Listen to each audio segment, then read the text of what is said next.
That's monumental. That's a huge impact. You know what I mean? And not enough kids get that one-on-one human time with people. Everybody, not just them, is looking at a device.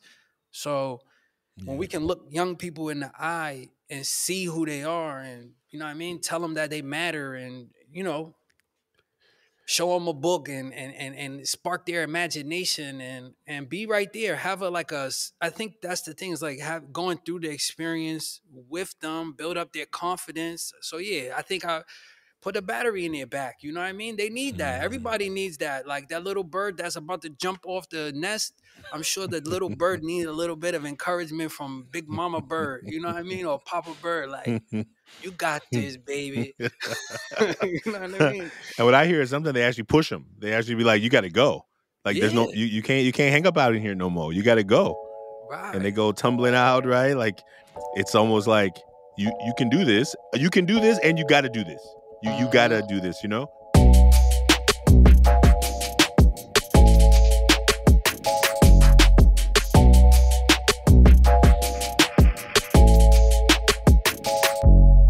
Welcome to the Taking Off the Mask podcast. My name is Ashanti Branch, and I'm really glad you joined us. Today's guest is Amil Cook. You know, Amil and I got a chance to meet. We did a little recap in the show, but we got to meet at South by Southwest, EDU. And at that conference, there was an event one night that was really powerful where two educators almost had like a battle. If you imagine like a DJ battle or a rap battle, but imagine two DJs with their turntables. One plays a song, another plays a song. You kind of, if you think about how Versus works, right? Versus is one performer will perform a song and then another will perform a song, and it's kind of like back and forth, right? It's like a kind of a competition, but not really so much, but a way to highlight the work. And these educators were highlighting their work. And I think one of the things that was really powerful, you know, they asked us not to record or not to film. They just want you to be really present.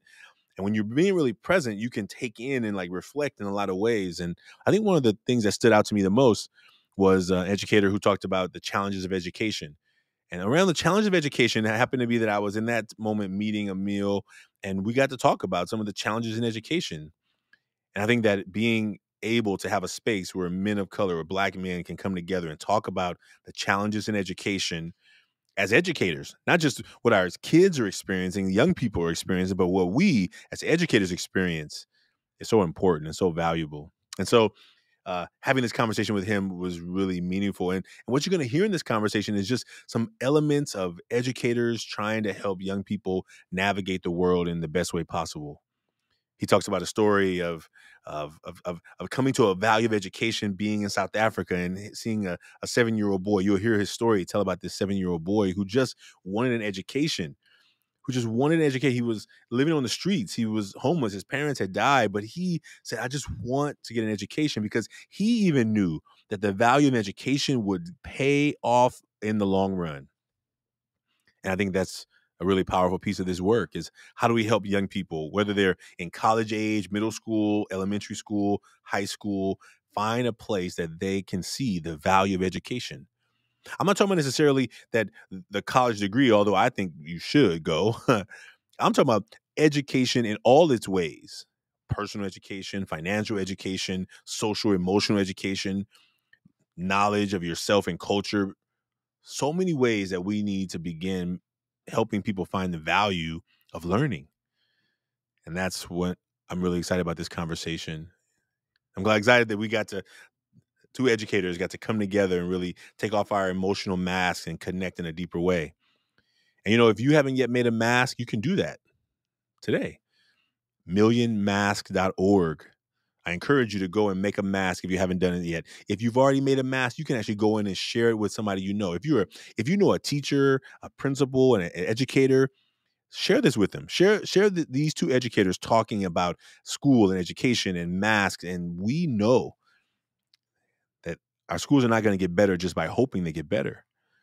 They're only going to get better when we put the energy, time, dedication, and focus towards helping our young people see themselves bigger and better. Listen, I wanted to share with you. We did a workshop last week at an elementary school, and I think this is very telling to the work. So I'm gonna grab this. I wasn't sure I was gonna show you this, but I think it actually is more important than ever. One of the things that most of our work is always in middle school and high school, but this elementary school, fourth and fifth grade boys were like hungry, like, and they were doing some amazing work. Like they're younger, and so we had to like make the room a little bit more energetic so that they could get some of that energy out of their system and not just feel like they were sitting and listening the whole time. But it was really beautiful, and I'm gonna show you one mask that stood out to me the most. Okay, so I'm gonna see if I can see it the best. I'm gonna see. So this is the mask. On the front of the mask, this 11-year-old boy who says "man." How great was that? His gender is man. The front of the mask says "fun, happy, super happy." Like, look at that. Fun, happy, super happy. And the back of the mask, the things that he doesn't let the world see. There's a lot more on that back, but I'm gonna read them to you. Depression, mad, sad, nothing, thinking, mean. 11. I mean, sometimes adults have a hard time finding 3 words. This boy, this man right here at 11 years old said 6 words on the back of things that he doesn't let people see. I hope that you recognize that you're not alone. And for this 11-year-old boy, I just want to thank him for taking off his mask with us. And we look forward to even more. So you right now listening to this podcast, you can help us with this movement. We have a 24-hour relay challenge coming up. That's our annual community event. It's a fundraising event, and we really want your help. And all we ask you to do is go to our website, make a page. Even if you don't want to walk the 5K or run the 5K or hike the 5K or scoot, whatever you want to do, if you don't want to do the 5K, you can at least help us by sharing the page with people in your community. We've made a goal for ourselves to raise $50,000 to support teen mental wellness. This is an 11-year-old who's going through his own stuff, but we believe he's in need of support too. And a lot of times our schools don't have the resources, and we want to be able to provide the support to those schools without them having to be burdened by trying to figure out how they're going to pay for it. And so if you can support this work, we invite you to do that. Everforwardclub.org is our website. And we thank you for being a part of this podcast, and we look forward to seeing you again soon. Please enjoy today's episode with Amil Cook. See you soon.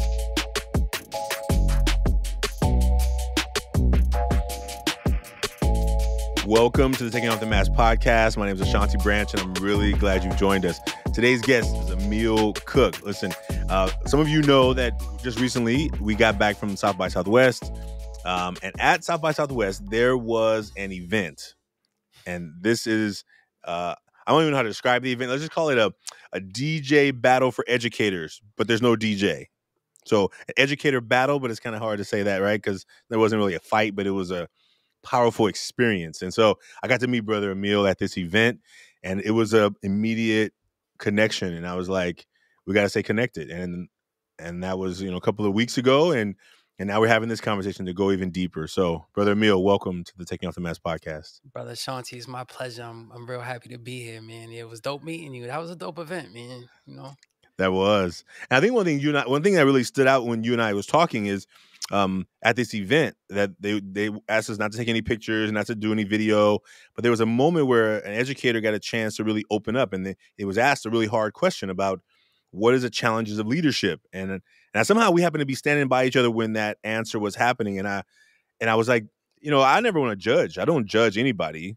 Well, I think maybe I judge, but in my mind I was saying, man, I wish he had went deeper around the challenges of education and leadership, because the thing he shared was great. But man, there's so many challenges as being a man, a leader, a man of color in education. And I was like, and I think I said something to you like, man, I wish he had went deeper. And maybe he doesn't go through the challenges I go through, but I know that I go through a lot. So, and you were like, yeah, me too. And I was like, I would love to have you on the podcast. It was just like right in that moment where it was like, when we can willing to let ourselves like know that there's more going on with us than sometimes what we're letting the world see on the outside, man, it's so powerful. So, man, I was glad to have that moment with you, and it was when I knew that we were ready to go deeper, Yeah, man, it's serious. Like, it's the challenges of being an educator. It can definitely wear on your mental health, your physical health. And if you don't have positive coping skills, a lot of us. It depends on your background. You know what I mean? It really depends on where you come from, how you was raised, what you're accustomed to. But you know, there's an inside reality. People know teachers turn up, man. Teachers be turning up, turning up that bottle, turning up in some form or fashion because they're trying to alleviate that stress, turning up, in their personal life, in the bedroom or whatever it is. But um, finding some type of release that maybe is not always the most healthy. Man. Then it's like vicarious traumatization. If Mm, you're around a lot of trauma, you're seeing young people being victims of violence or just dealing with their inner adolescent turmoil and teenage coming of age realities. You're like, that stuff wears on you after a while. Going into a classroom trying to motivate young people and having them not rock with you or yeah. break you down. You Yeah. know what I mean? They'll Yeah. assault your person. They'll assault your personhood with no problem. It takes a very strong person to keep coming back every single day and not give up and not let that beat you down. So, Yeah. Man. Okay. yeah. I feel about to go. We have to jump right in. I haven't even had you introduce yourself yet. So let's do this. How about you introduce yourself for the folks to know who you are? And I think we're ready. We're already jumping in. I think what you've already just said about students who will say, let me just hold on because I'll get excited. Brother Emil, please introduce yourself to the Taking Off the All right. Mask community. Peace, everybody. My name is Amil Cook. I'm a hip hop educator, a technologist. I actually have a blow podcast, but really, I'm just a human being, man, and I'm out here trying to empower people, empower myself, empower communities, build communities. I'm residing here in Pittsburgh. I work with hip hop ed, the hashtag HIPHOPED. Also work with in Pittsburgh with Community Forge, and we launched a program called Boot Up, which you can see the little logo next to me. So follow us on social medias at Boot Up PGH. But yeah, that's a little bit about me. I love hip hop, technology, and I'm out here trying to empower people to cross digital divides and just empower ourselves, not just to get jobs, but all reconnect with who we are, tell our stories, and not be afraid of anything, not be Yeah. afraid of who we are. We not be afraid. Well, and that's what today's about. Today, these conversations with men from all over the world is around how do we get a space to talk about who we are for real. And so, um, brother, as a guest, you get to decide who goes first. So, thank you for being making the mask, and we're gonna jump in. And I think that I'm already feeling where we're heading, but I'm excited to let the energy take it where it needs to go. So, you decide. Do you want to go first, or do you want me to go first?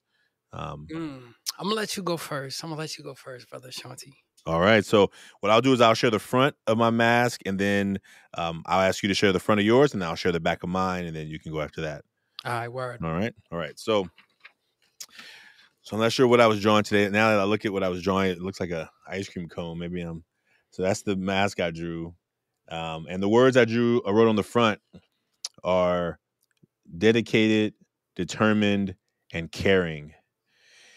And I haven't used these three together before, which is really interesting. I was thinking about, you know, like the face looks really serious, right? Normally I write serious, right? Because I think sometimes I'm really serious. I take this work really serious. And last week I was at a convening of leaders around the country, and I had a moment of just like saying sometimes how difficult this work is, right? Like I started this work mentoring young men in my classroom as a first year teacher, and what has grown to has been like like I envisioned it being big, but I somehow just went from me in a classroom to it being this huge thing, and the journey of getting to this bigger thing has been long and hard. Like this has been 18 years at this, and sometimes I feel like I'm so far behind. And so I think when I wrote dedicated, I wrote like I've been committed for 18 years to this. We have a big event coming up in May, 18th year of anniversary of this event. We have the 24-hour relay. And I'm like, man, sometimes I forget how dedicated I have been because I get more sucked into where our success is at this point, and I'm You've dedicated been to doing it. this work 18 years, bro. Man, That's what's up. it's been wild. It's been wild, and I think, but when I get to the back, you'll see where the juxtaposition of the front, which is where I'm pushing towards, but how often it doesn't feel like it's making a move as fast as I want it to make. Right, it's not growing as fast as I would have wanted it to, and so I'm having to I have to navigate those worlds of like stand dedicated, stand determined, and really caring a lot. I think because I care a lot, it's almost this dance between like wanting to have the moonshot idea. We're gonna save thousands of kids, which I really want to be able to do, but knowing that it's hard enough trying to help one. It's hard enough trying to help a group of 10 who are Mhm. struggling, right? And so like having that part of me who wants to keep giving and knowing that in order to get the big bucks out there in the philanthropic world, you got to sell them a big idea of helping everybody, but it's hard. And so I think that's where I stay on the front. So that's the front of the mask. And so yeah. So yeah, dedicated. Tell me the other two words, bro. Yeah. My mind's a little. No, no Sometimes I worries, but struggle with focus, no, bro. don't worry about it. Dedicated, Dedicated, determined. determined, and caring. All right, word. That's Yeah. deep. I shared one of those words with you. Right on. All right. Well, you get So to you go want me to first. share my front now? That would be great. Yeah. All right, boom. I don't got it. I didn't write it down, but I'm gonna like flip my screen, and I should be able to share it on this way, like Okay. this. We got high tech here. Yeah, We ain't never had no high high tech. tech. Check Okay. that out. Boom. So it shouldn't show the back yet, but just look at the front words. You know what I mean? The front words: thoughtful, Yeah. optimistic, and caring. You know, Oh those are my man. front words. That's awesome. Let me get it back to me. All right. So thoughtful, optimistic, and caring. That's what I feel Mhm. like I try to show the world. Um, yeah, I'm very caring. I care about young people seriously in a deep way. Like, you know, I see myself in them, you know. When I look at my students, when I see young people, I just see limitless potential. So I try to be caring and thoughtful. Like I try to be thoughtful and reflective about what's going on, thoughtful about my actions, thoughtful about my time, everything. I try to be, you know what I mean, real thoughtful about what I listen to, you know, who I interact with, like where places I go. I just try to be thoughtful and try to make wise decisions or positive decisions. And then I'm an optimistic person, so like, you know, like protect my energy. I don't really get pessimistic and it's not gonna work out, you know, because I feel like that energy doesn't serve me well. It doesn't serve people well. So either you're gonna take action or just be quiet. You know what I mean? Like Yeah. because there's probably something good that's going on that you're missing. It's so easy to identify the negative. Mm. It's like everybody can identify the negative, but like can you identify the positive things, you know? So I try to stay in that lane. I'm not saying I'm hitting them with the toxic positivity or just staying like, oh, my leg is broken and I'm like, oh, just you know, I'm bleeding out. Like, okay, I'm just gonna be super positive. No, I need to get my butt to the daggone hospital. But you know, I try to keep it optimistic and be caring and thoughtful. So that's what I got on the front. That's what I show the world. Beautiful, You man. know. Thank you, brother. You know, I share those echo those sentiments. You know, I'm caring. I feel like I am I'm some of those other qualities you had there, like determined and dedicated to. You know what I mean? Yeah. I think I started in 2007. I started working with young people like in a formal capacity where I was really like on salary. I mean, I started when I was in high school or college. You know, little summer counselor type things, but '07, I started working in residential treatment facility Mm. as I think it was first as an overnight staff specialist, like Mm. just making sure youth wasn't harming himself. I was Yeah. in grad school, you Wow. know what I mean? Just and then I was classroom teaching and just going from there. You know, maybe we'll come back to that. I think the residential treatment piece, because a lot of the work that we're doing right now with young people is really around youth mental wellness, right? And I think how often, as educators, and you've probably seen it, how you see these behaviors that start when you're younger begin to follow you, and if they're not dealt with in healthy ways, they're going to come out in some unhealthy ways, right? We can Hmm. point to time after time of people who have apparently on the outside made it, right? Got a contract, got a riches, joined the NFL, NBA, and then did some behaviors that were like, why would they do that, right? Well, I mean, it's possible for anyone to do that behavior. You would think that once some people would think, well, once you get the money, you should all the problems go away, but they don't, right? They almost sometimes just magnify them, right? Or they let you buy more toys to try and ignore them, or more self ways of self medicating. We can use it, or whether it's a substance or it's a toys, right? And Hmm. those they don't. If you don't deal with the roots, it's coming back. The weeds are coming back, right? Hmm. You can keep plucking the tops of the weeds off, but anybody who's ever grown anything know they're coming back again, with force, right? With a vengeance, With yeah. and the roots are gonna get stronger, and then it comes out on the surface. You're like, what the heck is happening here, right? Um, and You so I can think, hide it, like, yeah, you can hide it. You know what I yeah, mean? You could sober up real quick and act like everything was all good, like you that's didn't right. just do that yesterday, and Yeah, man, yeah, but it's leaving yeah. a mark. It's It's gonna affect you. it does, It's gonna it catch does, up with you. man. And when you talked about being optimistic, I think about that a lot, and I'm gonna come back to that too because I think I I I, I dream of a better future and how it can get better, and then I find myself in that moment of like, but here's the reality. I think Parker Palmer, who wrote this book called Courage to Teach, he talks about this idea of like standing in the critical gap. He says, well, the critical gap is like the the space in between where I am now, where I am right now today, and where I want to be in the future. There's a gap, right? There's a gap, and he calls it the critical gap. And I think as educators, as teachers, as people who are dreaming for a better future, we can't get stuck where we are right now. I think he says we're asked to stand in that gap, in the critical gap between where we are and where we dream of being, where we want to be, that how we want to see the world. Because as long as we're in the gap, we're moving towards where we want to be, as opposed to feeling like I'm stuck here where it is. So that Yeah, came up. so it's like in between the now or the present and the future, Yeah, almost like, that's right. right? That's right. Yeah, That's it. because that's all you have right there. That's all you can affect, right? Yeah, that's The right. rest of it is just you might be learning from reflecting on some previous experiences, but Yeah. you know what I Well, mean? Learning wisdom from the past. Yeah. and the continual learning. I'm gonna share the back of mine, and maybe this conversation I feel is ready to go, so it's gonna go wherever it needs to go. All right. The back is the things I don't normally let people see, um, and so here we go. Uh, Worry, getting old, and fear. Now, okay, this is I've never written "getting old" before. I've never written it, but it came up today because for probably good reason. So worry, like I think about a lot of things all the time, like running an organization, like the people, family, friends, young people who I've worked with who are going through stuff. Like it just like sometimes I'm just like in the back of my mind, and it's not always talking about it, but it's sometimes in the back of my mind that the list of things that are kind of on my checklist of who am I thinking about today, who am I kind of concerned about today, sometimes feels like a behind the scenes worry. Getting old, I don't know how much I want to talk about that one yet. I'm just like let that one marinate.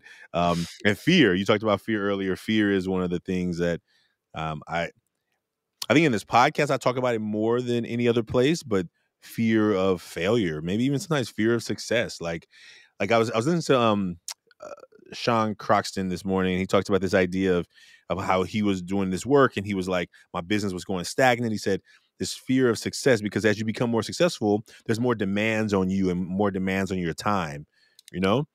And I Mm-hmm. and I think about when I heard him describe that, I was like, sometimes I wonder, like on the weekend when I go out the house looking a mess, like I don't worry about it because no one knows me. But like, is there a time where I have to worry? Like I'm just wearing some beat up old whatever. I got a bandana on my head. Like I'm just like whatever. And I wonder, like, do I want to be worrying about every time I leave the house? Do I have to like wonder who I'm going to see out in the world? And so I think about that. Like, do I fear success because I don't want to be demanded? Anyway, so those are things I think about in trying to build this work, right? And so those are the three that, And I don't think I'm ready to speak about getting old yet. I don't think I'm ready to have a narrative about it yet. So I'm just going to leave it as a word on the back. But it's the first time I've used that word. So, Yeah, it's but it's real. definitely something I don't talk about. It's definitely real. Getting old is a reality of life. You know what I mean? Yeah. Let me share what I had on mine, if you don't mind. Or you want to Yeah. do it? We could chop it up about yours, but No, no, no. No, I'm please. definitely getting old. Like I know the viewers like might be watching. I might look younger than I actually am, brother Ashanti. I might be older than you, bro. I might be older than you. You know what I mean? I be fooling folks, man. uh, Are you are are you from the '80s though? Like, are yeah. you? You're in I'm, the I'm, '80s, right? I'm from the 70s. Oh, okay, Oh. okay, Well, okay. you surprised me when you had a teenage son. I was like, how you had a teenage son? Yeah, my son is 17, and this is 2022. So you know what I mean? Like, Oh man, yeah, oh man. my three, I got resentful, Hmm. mistrustful, and like you, fear, scared. You know what I mean? Um, so I think I harbor like resentment um towards myself, you know what I mean? Sometimes Yeah, like for not taking action. yeah, I don't know, resentful is like that's a heavy one. Um I'm resentful at America, man. I'm gonna be honest, you know what I'm saying? Like yeah, January 6th, all these people, I feel like they lied to us. The system lies to us, you know what I mean? yeah, Like yeah, a lot of lies that get propagated, you know what I mean? yeah, People really don't care. They don't really say they don't keep it 100 with us as I don't want to say I keep saying they, but like families let us down, parents let us down, you know what I mean? So I harbor resentments, you know what I yeah, mean? Like people don't want to accept the truth, don't want to like accept facts. We got alternative facts. What is this? You know what I mean? So it's yeah, like, yeah, I'm resentful of the elders, some of the elders. Yes, some of y'all elders, y'all haven't been good elders. Y'all haven't been honest. Y'all have abused children. Y'all have done corrupt things. You know what I mean? You haven't been able to even accept your own flaws and just be honest. So yes, I'm resentful of those type of people. Yes. And then I'm resentful of those qualities in myself where I have sold my own self short, and now I'm getting old. You know what I mean? Like, you know, mm, like I'm resentful that I waited for somebody to pipe me up or put a battery in my back for me to do mm. what I'm supposed to do. You know what I mean? I'm Oh, resentful, that I waited in line or took my turn. You know what I mean? Or resentful that I actually thought someone would be there for me and they couldn't be there for me because for whatever reason. yeah. So I just gotta let it go, man. You know what I mean? Let all that go. Ooh, You know what I mean? Breathe it on out. You know what I mean? yeah. I really like the way you said it, man. I think, like, and I think this idea of waiting for someone to put a battery in my back, right? Like, I think, um, and I think I wonder where that comes from, but in a lot of ways, I don't. I think it comes. I know where it comes from in me is like Hmm. doubting my own self doubt. Like this weekend, Saturday, I had a plan. I was gonna go to a cafe. I was gonna get my computer and I was gonna just start writing. I was gonna like spend an hour writing. Like I was just gonna like no distractions. Nothing's gonna Yeah, distract me. I get yeah, to the cafe and everything seemed more important at that moment than taking care of my own stuff and writing for my own project, you know? And yeah. I was reading a book actually that really helped me to like stop, and Sean Dove has a book called I Too Am America, and he's been one of our guests on the podcast. And I've been having the book in the shipping package. I've been meaning to read it. I opened it, but I hadn't started reading it. And I literally pulled the book out, and I'm gonna read a part right here because it's actually something you just said actually Hmm. stood out to me. And this is what it says in one of the parts in the book. He wrote a poem, and it says, I'm gonna just read one section of it. It says, Hmm.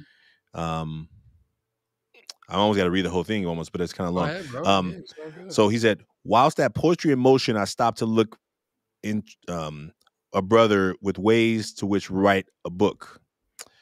He says, a billion brothers who know all too well about unwritten words that unwillingly die before bred and bound and able to fly.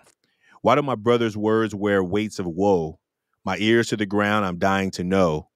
We must give our words wings so they can sing a song for all brothers they will bring.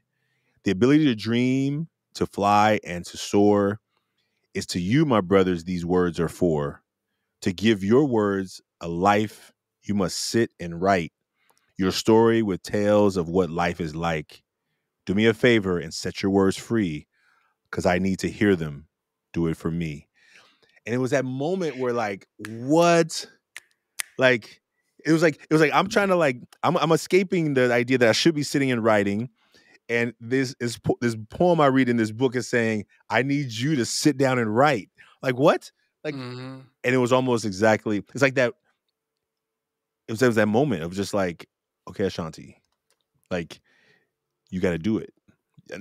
And I think that that's the part where I've had to also work on that. Like, It'll expose, and like I think my resentfulness comes from, like, okay, let's say you do sit down and write your illest poems and your heartfelt sentiments, but then it's like the people that you love the most or that's supposed to love you the most, it has very little meaning to them, or they don't have the time to even consider sitting down, you know what I mean, and yeah, engaging with you.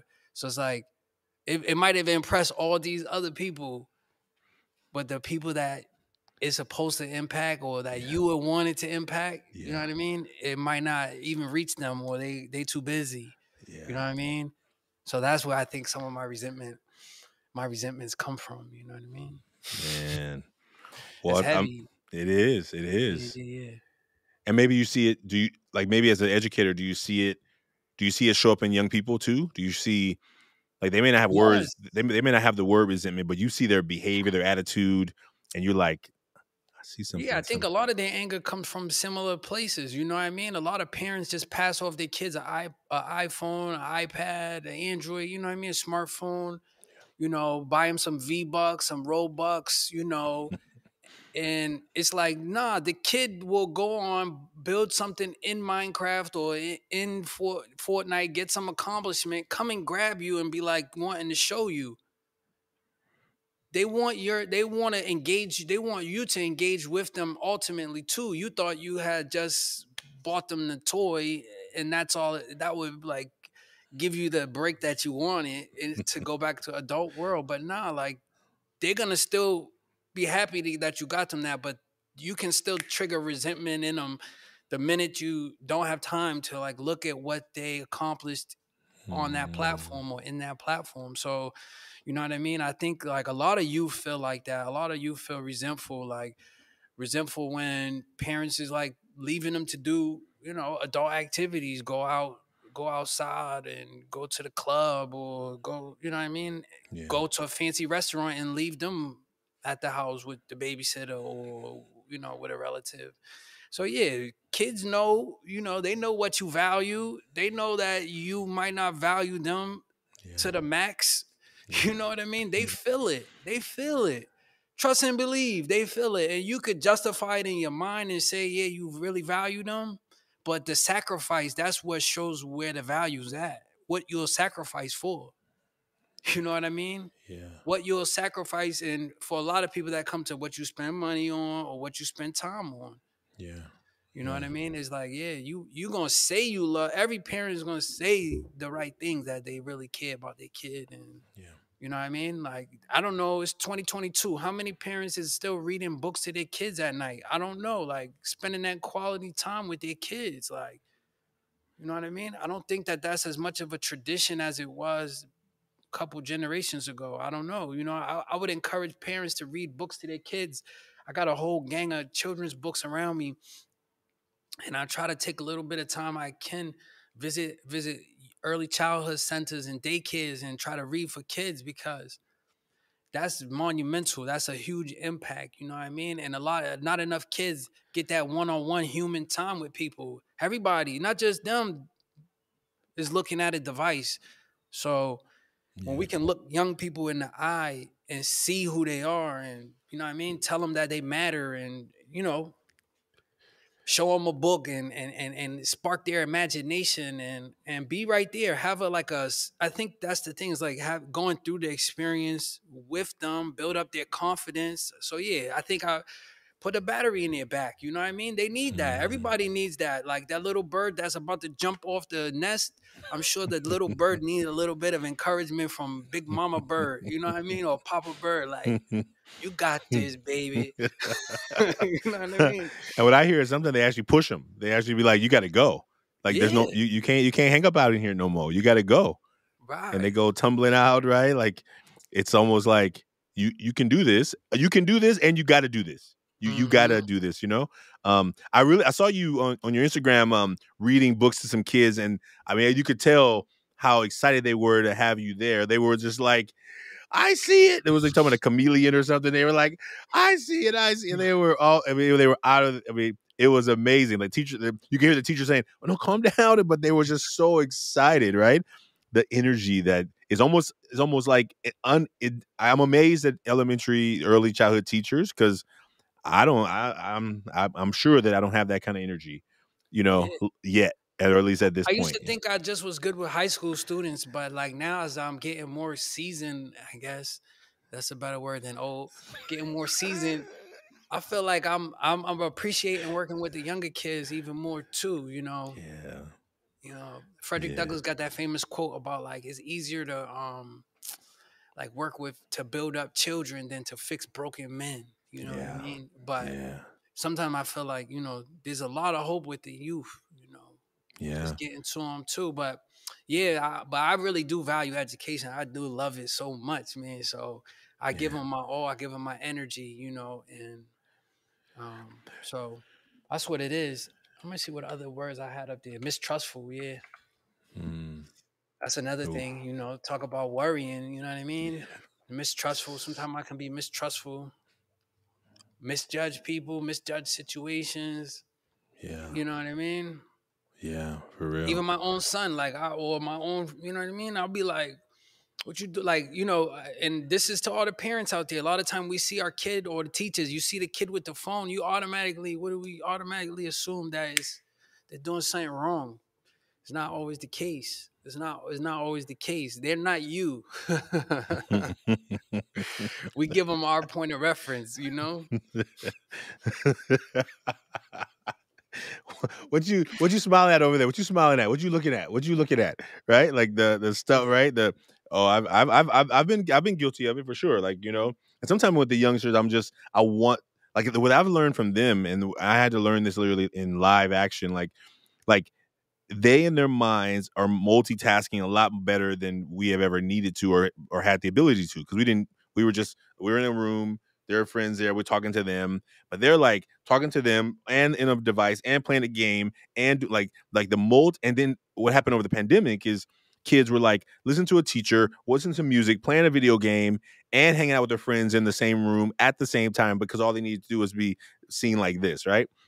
And I'm Hmm. like, some of you, I went to a workshop the other day and I told the kids, I said, look, I know some of you got real good at multitasking. I know you got real good at it. The teacher's teaching, you got your jams, your video game, your homies at the same time. And they think you're still paying attention to them. You're not even listening to them, right? Not at all. At Not at all, all. right? You're just like waiting Not for at the all. to do. What's the to do? Okay, there's something to do now. Okay, we're doing something now. And then besides that, I'm in another world the whole time, right? Steady capping. They're capping though. The whole time they think they're, yeah. Yeah, man. I'm a master. I got my master's degree in Japanese, man. You know what I mean? I'm multilingual. I'm fluent, man. You know what I mean? So, you know. So talk about the young people. Let me ask you this: what do you see for the young people in your community? Like do you see like sometimes the masks are really good at it, right? But now that when we become aware of it, do you recognize young people in your community also like navigating these emotional masks, trying to pretend like they don't feel what they're really feeling? And is that also happening there? Yeah, I think that they're definitely was still wearing masks. I think one of the things I'm realizing is that a lot of the young people I don't know if they always had the vocabulary to identify the feelings. I feel like we're still dealing with that happy, mad, sad, glad, basic emotional vocabulary a lot of times. Like we're Yeah. not getting into the, you know, I'm I'm exasperated or like I'm exhausted and I'm just really disappointed. Like I feel like sometimes we're not getting to the nuanced language all the Yeah. time or so sometimes, you know what I mean? And like Yeah. so you have to dig that out of a young person. Like they're not just gonna give that up. And I think that comes through trust, Yeah. through building trust with young people. But I have been sharing the mask movement with them, you Awesome. know, and trying to guide them through it. But like I feel like I got to do it one on one instead of like, you know what I mean. I gotta go through the workshop. I gotta follow Mm. the workshop, and I know you got the curriculum on here, but definitely I'm excited to use it with youth, and I have used it with a couple youth, and we posted our mask one year, so. Nice. So I gotta check it out. Do you what did you when they were willing to share their mass with you, what did you notice? Did It it was kind of it open up was a like thought it was like, like first I oh don't yeah, it was like, I oh, do they were like I was like angry, on the outside, like angry, hard, yeah, um, things like that. We put that tough exterior, yeah, but then it was the back of the mask. It was like I wasn't. I don't feel like I was completely satisfied. But that's me. I don't know. yeah. Like I'm the type of therapist or counselor. Like I want you to like I want to feel it. I don't know. Like that's probably not the best practice, but I just try to like encourage people to just dive deeper into their emotions, dive deeper. I'm that type of teacher too. Like I like to Yeah. push my students a little bit hard, Yeah. you know. Yeah. Well, I appreciate you, and I'm the same. I think one of the things I noticed that anytime I was having a observation, like I never cared about observation. I mean, I do what I needed to do. Like I'm a teach, right? So I'm not gonna put on no show when somebody comes in to observe. We're just gonna create the conversation that's about what's happening. So if you're focused, great. If you're not focused, I'm gonna name it, right? But how do we make sure that we give a space for those kind of conversations in the classroom, right? And some young people, you need to pull them aside, like, hey, what's going on? I'm noticing that your energy is a little off today. And sometimes they don't even think you notice. So they're like, what are you talking about? I'm like, well, normally this is what I see, but today is what I'm seeing. Like, am I missing something? Is something all right? Are you all right? Like, and sometimes they'll push back because they're in shock that you see it, but they need to put in denial that you see it. So they gotta be like, man, what you talking about, man? You be tripping, you know? I'm like, all right, well, I just want to let you know that I noticed something, and whenever you're ready to chat about it, I'm here, and no pressure. If you need something, let me know. Because sometimes they would come to class, they'd be in a bad mood, and they think you should know that they're in a bad mood, and I'm like, hey, why you talking to me like that? Like I'm not disrespecting you. Why are you talking to me like? And then in their mind, they gotta kind of get shook up because they're like, oh wait, how am I talking to him? What? Or something they'd be like, you should have known I was mad. I'm like, how was that? You just got here Right, 2 minutes ago. How was I supposed to know you were in a bad mood? Like you know what I'm saying? Like how was I supposed to read your mind? Because in their mind, sometimes they think that it's really easy to tell. right. It's written on their face or like, yeah. Like Yeah. how dare you ask me a question, I'm mad. Like no, I'm gonna really ask you a question when you're mad because I want you to practice your coping skills. I want you to really like work through those feelings. You know what I mean? Yeah. Yeah. So yeah, I think that's one of the things that's missing. I think a lot of time we maybe deal with our young people sometimes with kid gloves and we try to tiptoe and dance around them instead of like really just lovingly like address them on whatever's going on with them. And I think that's a good practice. I think young males growing up in urban environments, we really need to like talk about our feelings and make sure we address them. Be mad at something, like say why you mad. Why are you mad? Don't just try to like stuff all your emotions down. But Yeah. yeah, like a lot of times, so yeah, they'll use their emotions as an excuse. I seen youth use like anger and stuff to cover up from being called on. Like they really don't want to get called on. They're not prepared, or like they don't want to read, or it's like, okay, well, you're gonna deal with this rough attitude just as a defense mechanism to prevent you from calling on me, or just to prevent you from really even seeing my intellects, so that way you'll have expectations that I'll perform. So if i Yeah. if i can basically get you to write me off, then I don't have to worry about you ever really holding me accountable. Mm, yeah. Oof, oof, oof. Let me ask you this. One question I'll ask is, Hmm. what called you to education? Like, why?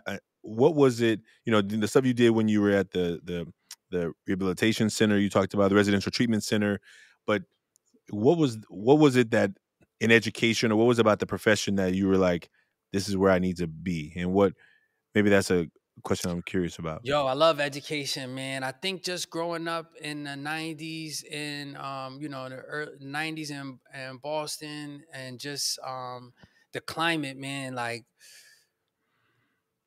watching Malcolm X movie, seeing him learn, reading Malcolm X autobiography, seeing how he basically self-educated himself in the jail cell, the power of education to transform somebody. Hip hop, man. Hip hop encouraged me to be an educator because listening to Nas lyrics, man. I remember listening, or just not only Nas, but I mean, I remember listening to Bone Thugs and Harmony, and so many different MCs. I'll be listening, trying to really deconstruct all of the bars, and it would be like I can't even understand them. Like, why don't they teach this in class? Because I can't Mm, even like slow it down and process it enough. And then it's like I want to understand what they're talking about.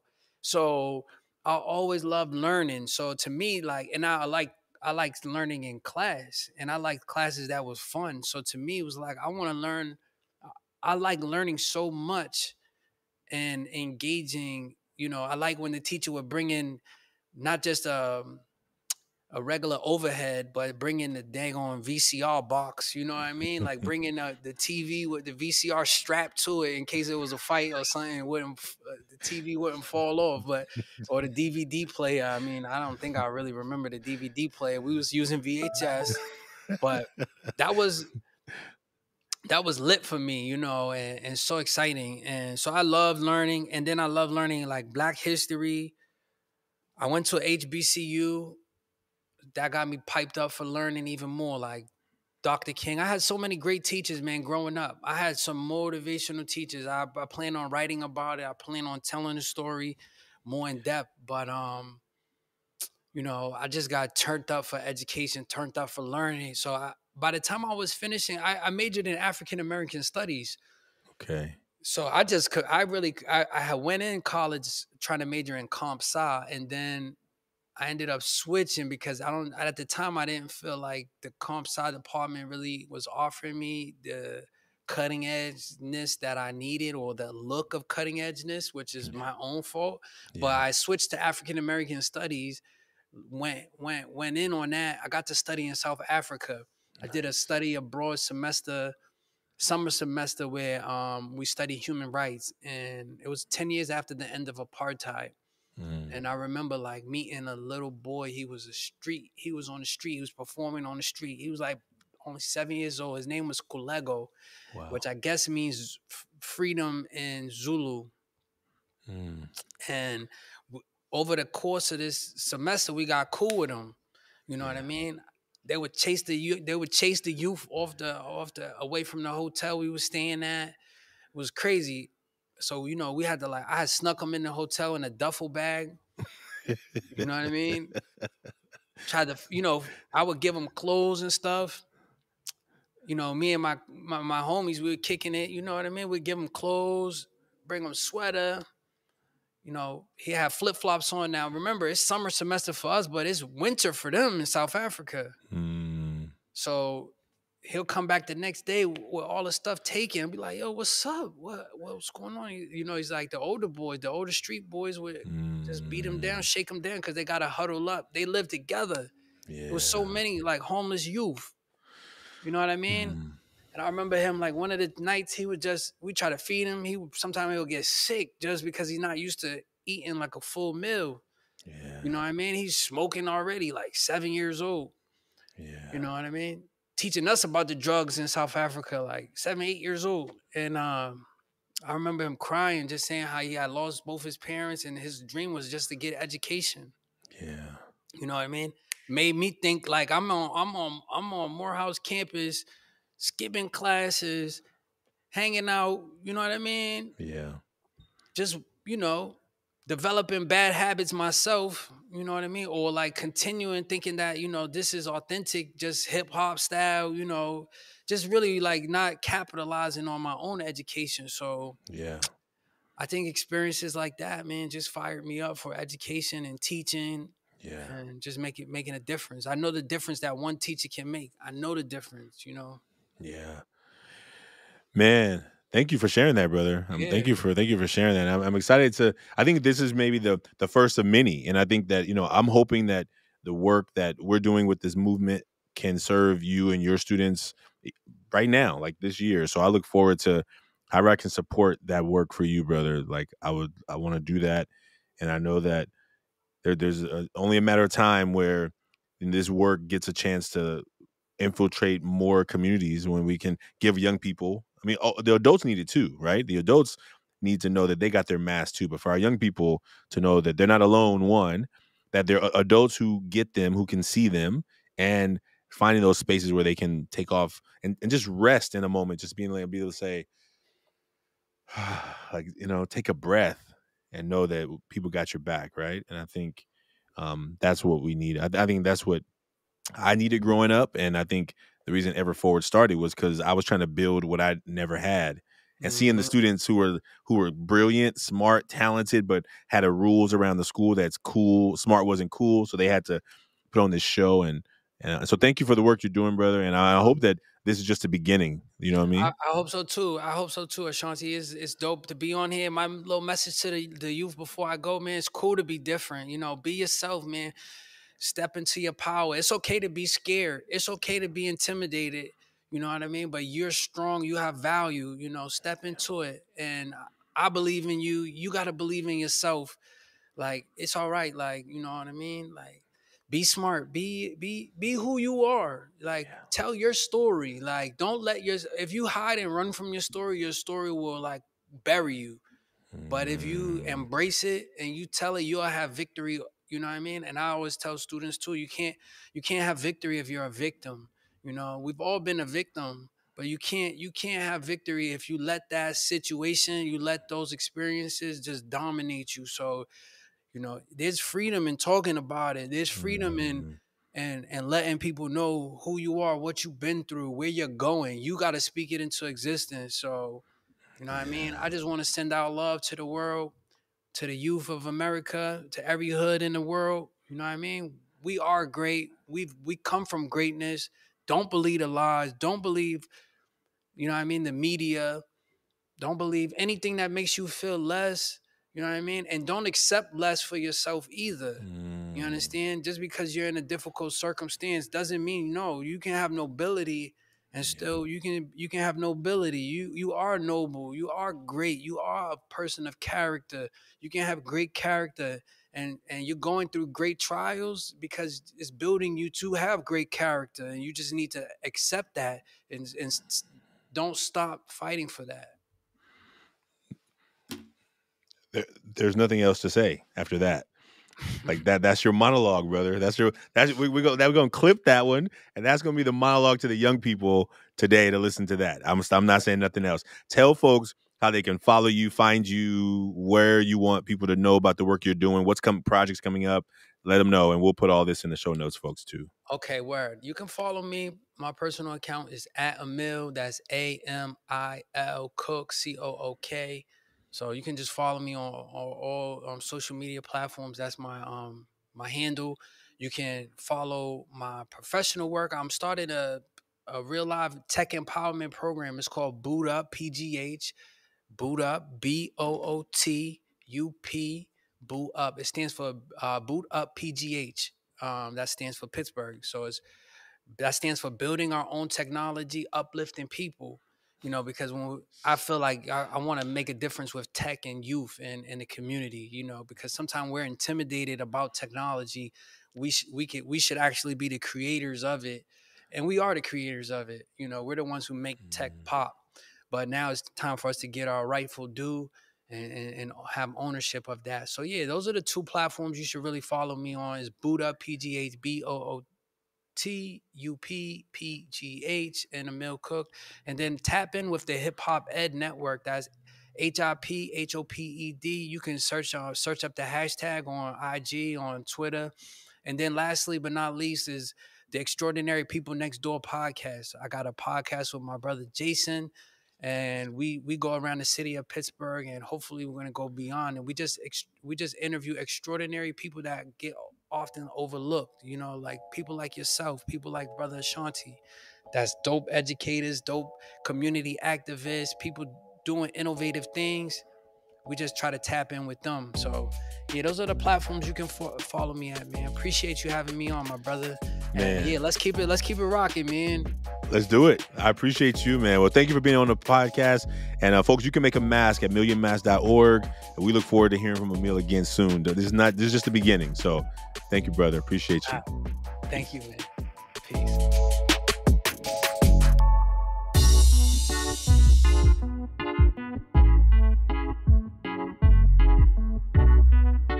Taking Off the Mask podcast is produced by Ryan Louie. Editing, videography is also by Ryan Louie. Graphics by Kelly Wong. And a special thanks to the team at Ever Forward, Vanessa Cortez and Kevin Romero. And I'd like to thank everyone who's been a part of the creation of this podcast. As we hit this 1-year anniversary, we hope that everyone who's been a part knows that they're a part of the Taking Off the Mask experience. And we look forward to you being a part of it as well. If you liked what you heard today, please like, subscribe, and share. And we look forward to us continuing to offer conversations that matter. Take care. See you soon.